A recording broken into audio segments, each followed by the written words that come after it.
नमस्कार दोस्तों, स्वागत है आप सभी का आपके अपने चैनल पर। तो दोस्तों, आज की इस वीडियो में हम आपके लिए लेकर आए लेक्चर नंबर 32 और आज रहेगा मेंसुरेशन के इम्पोर्टेंट फॉर्मूले।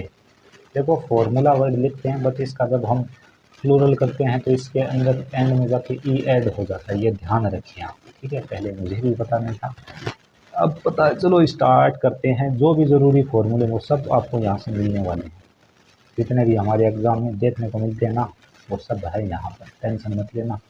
और जब मैं चैप्टर को और इलाबोरेट करके करवाऊँगा तब हम आपको और करवा देंगे, ठीक है ना। और मैं बोल रहा हूँ, आप इतने भी कर दोगे ना तो भी आप एग्ज़ाम निकाल ले जाओगे, ठीक है ना। आ जाओ। पहला है वृत्त का क्षेत्रफल, यानी कि एरिया ऑफ सर्कल। अब हिंदी इंग्लिश वालों आप अपने अकॉर्डिंग मैनेज कर लेना, ठीक है। एरिया ऑफ सर्कल यानी वृत्त का क्षेत्रफल का फॉर्मूला होता है पाई आर स्क्वायर। क्या होता है? पाई आर का स्क्वायर। अब देखो यहाँ पे पाई पाई होता है, पाई की वैल्यू आप 22/7 लिखोगे। यदि उसने आपको क्वेश्चन में कुछ भी नहीं बोला तब तो आप लिखोगे 22/7। यदि वो कुछ बोल रहा है तो वो बोलेगा कि पाई इज इक्वल्स टू 3.14 ले लो, तब आप उतना ले लो। यानी कि वो आपको कोई इंस्ट्रक्शन दे कि पाई बराबर इतना ले लो, उतना ले लो, तब आप उतना ले लेना, उसकी बात मान लेना। बट यदि वो ये बोले, कुछ भी ना बोले पाई के बारे में, क्वेश्चन में सीधा दे दिया कि वृत्त का क्षेत्रफल क्या होगा, ठीक है, तब आप पाई बराबर कितना लगाओगे, पाई बराबर कितना पुट करोगे, 22/7 पुट करोगे। बात समझ में आ गई।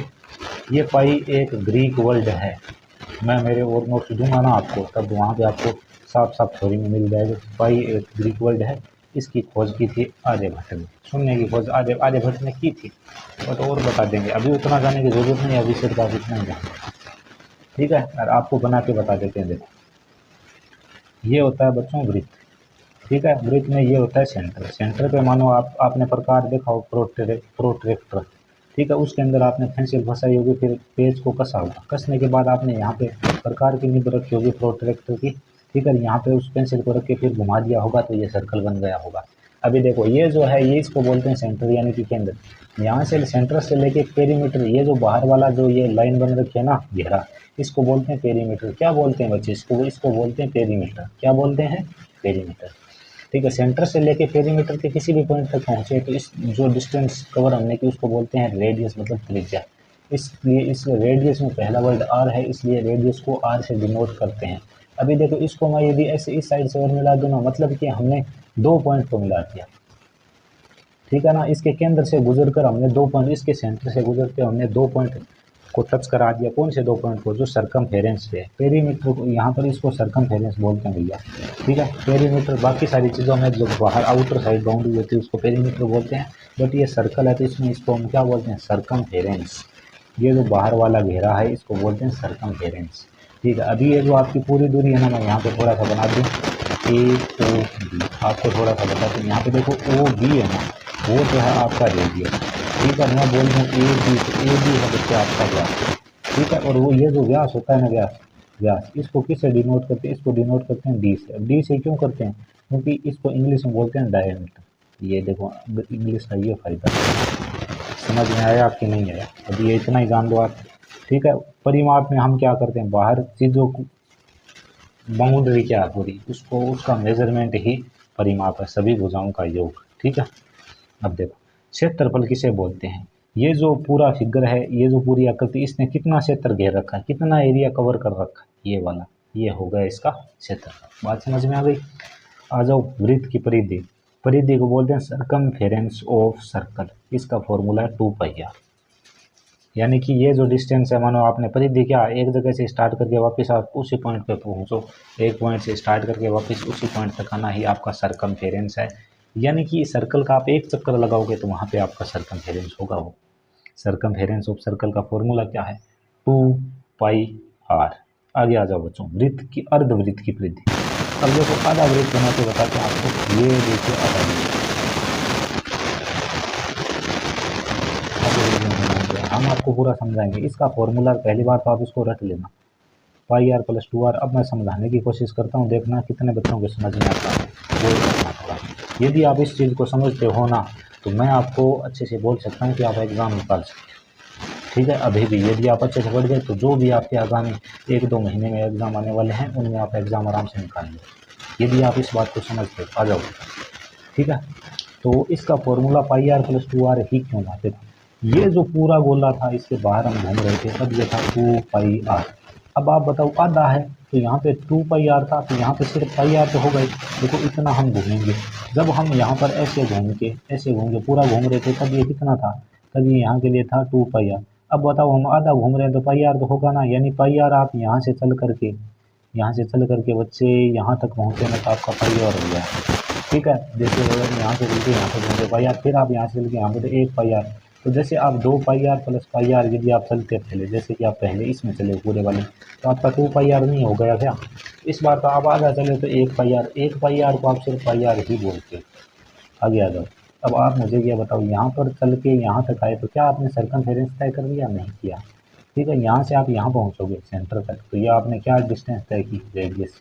ठीक है, इस सेंटर से आप यहाँ तक और एक और रेडियस यानी कि प्लस कितने आ रहे हैं 2r।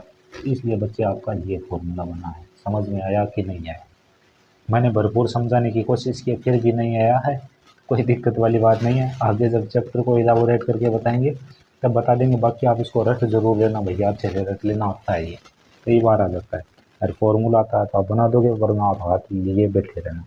ठीक है, अर्धवृत्त को इंग्लिश में बोला जाता है सेमी सर्कल। सेमी मतलब होता है हाफ, सेमी मतलब लिख लो आधा, हाफ वृत्त।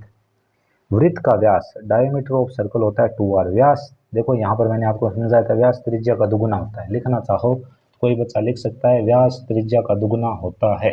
आगे चलना चाहेंगे। अभी बच्चों अगला जो हमारा फिगर है वो आ चुका है रेक्टेंगल यानी कि आयत। तो आयत में क्या होती है, ये लंबाई है, ये भी लंबाई है, ये चौड़ाई है, ये भी चौड़ाई, लंबाई लेंथ, चौड़ाई बी। ठीक है, तो अब देखो हम इसका क्षेत्रफल निकालेंगे तो इसमें एक तो एल है एक बी है, तो एल गुणा बी, याद कर लेना वही सीधा। ठीक है, अब देखो इसका परिमाप निकालने को क्या हो, परिमाप का मतलब होता है हम सबको ऐड कर देते हैं। मैंने मानो यहाँ से शुरू किया तो वापस घूम फिर के यहीं पे पहुँचा, तो पहले मैं ये चला तो एल, प्लस मैं यहाँ से यहाँ चला तो बी, प्लस मैं यहाँ से यहाँ चला तो फिर से एल, प्लस मैं यहाँ से यहाँ पहुँचा, यहाँ से यहाँ, तो फिर क्या कर दिया बी। तो अब आप मुझे ये बताओ कि एल कितनी बार आ रहा है, 2 बार, और बी भी कितनी बार आ रहा है, 2 बार। 2 को मैंने क्या ले लिया कॉमन, और अंदर क्या कर दिया l plus b, 2l plus b. ये देखो बच्चे डन, समझ में आ चुका होगा। परिमाप होता है क्या है, सम ऑफ ऑल साइड्स। लिखना चाहो तो लिख लो, हिंदी वालों लिख लो सभी भुजाओं का योग। परिमाप बराबर सभी भुजाओं का योग। आगे आ जाओ बच्चों, आयत के विकर्ण की लंबाई क्या होती है, तो हमने आपको राइट एंगल ट्राइंगल पढ़ाया था। देखो ऐसे करते ये राइट एंगल ट्राइंगल, बताओ बना कि नहीं बना, बताओ बना कि नहीं बना। ऐसे जैसे मैं नाम दे दूं ABC, तो ABC एक राइट एंगल ट्राइंगल है या नहीं है, बोलो बना कि नहीं बना, बन गया। तो यहाँ पे आपका ये जो AC है ये आपका क्या है, ये 90 डिग्री के सामने यानी कि ये कर्ण है। और कर्ण के लिए क्या होता है, इसका स्क्वायर, इसका आधार का स्क्वायर, लंब का स्क्वायर, तो l square plus b square. ठीक है, अब यहाँ पे AC निकालना, स्क्वायर तो निकालना, देखिए इसके ऊपर रूट चल जाएगा सीधा, आप याद रखें l square plus b square. ये हो गया भाई, याद रख लेना। विकर्ण इसका इंग्लिश होता है डायगोनल ऑफ है रेक्टेंगल। ठीक है, डायगोनल बोलते हैं विकर्ण को। विकर्ण मतलब भुजा को तिरछे रूप से मिलाना, डायगोनली। ठीक है ना, और जो हमारे ये होते हैं ना वगैरह, इनकी जो स्क्रीन होती है डायगोनली मोटिव होती है। आगे आ जाओ, त्रिभुज आ रहा है अगला आपका, समझ रहे हो ना बात को। ठीक है, कोई दिक्कत नहीं है। त्रिभुज का क्षेत्रफल है 1/2 आधार गुणा ऊंचाई, कोई दिक्कत नहीं है। देखो बच्चों त्रिभुज ये है आपका, तो इसमें आधार इसका कितना है ये, और इसकी हाइट कितनी है। अब ये चाहे कैसा भी टेढ़ा मेढ़ा हो, ऐसे हो, ऐसे हो, ऐसे हो बच्चे, ऐसे हो, कोई दिक्कत वाली बात है। मैं बोल रहा हूँ हाइट देखी जाएगी, आधार और हाइट बस। और आपको कुछ में 1/2 बेस इंटू हाइट, आप इतना याद रखें। त्रिभुज का परिमाप क्या होगा, सम ऑफ ऑल साइड्स, सभी भुजाओं का सम ऑफ ऑल 3 साइड्स, क्योंकि त्रिभुज में 3 भुजाएं होती है। आगे आ जाओ बच्चों, ये सारे फॉर्मूले लिख लेना भैया, याद कर लेना। ठीक है ना, तब तो आएगा मज़ा, याद नहीं करोगे तब हम भी कुछ नहीं कर सकते। ठीक है, त्रिभुज का परिमाप बता दें, हीरो का सूत्र होता है हीरो। ठीक है, वो हीरो के सूत्र से त्रिभुज का क्षेत्रफल होता है आपका क्या होता है, रूट लगता है s। अंदर देखो s में से पहली भुजा a घटेगी, फिर दूसरी भुजा b घटेगी, फिर तीसरी भुजा c घटेगी। ठीक है, ऐसे करके ये होता है। जब मैं क्वेश्चन कराऊंगा तब आपको और ज़्यादा अच्छे से समझ में आ जाएगा। यहाँ पर देखो ये आपका s है, ये क्या होता है, s होता है आपका अर्ध परिमाप।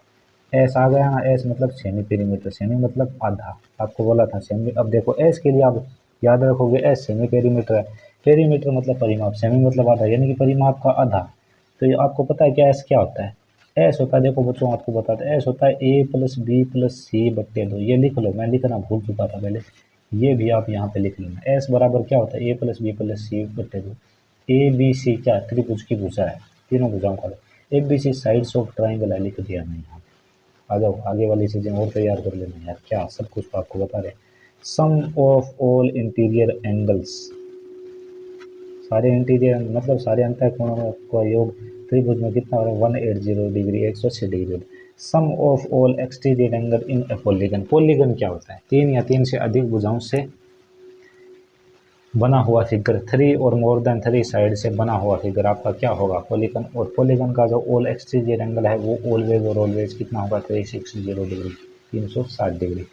आगे आ जाओ, वर्ग में कोई दिक्कत वाली बात नहीं, वर्ग मतलब स्क्वायर, स्क्वायर का क्षेत्रफल होता है ए स्क्वायर, या फिर आप उसको बोलते हैं साइड स्क्वायर, या फिर हिंदी वाले बोलेंगे भुजा का स्क्वायर, या बोलेंगे वो भुजा गुणा भुजा। तो ये सारी चीज़ें एक ही है, ठीक है। मुझे भी तो देखो मैं इंग्लिश हिंदी दोनों में बता रहा हूँ आपको। स्क्वायर का पेरीमीटर क्या होता है, स्क्वायर में देखो चारों साइड इक्वल होती है आपकी, तो ये भी है, ये भी है, ये भी है, ये भी है। तो ए कितनी बार है, 4 बार, तो 4a। बस पेरीमीटर तो सिंपल है, सबको जोड़ लो। डायगोनल ऑफ स्क्वायर, तो इसमें देखो यार ये ए रूट 2 हो गया, कोई दिक्कत नहीं है, सीधा याद कर लेना भाई। समझ में आ गई बात। तो प्यारे बच्चों इस लेक्चर में सिर्फ इतना ही, मिलेंगे नेक्स्ट वीडियो में, तब तक के लिए जय हिंद जय भारत।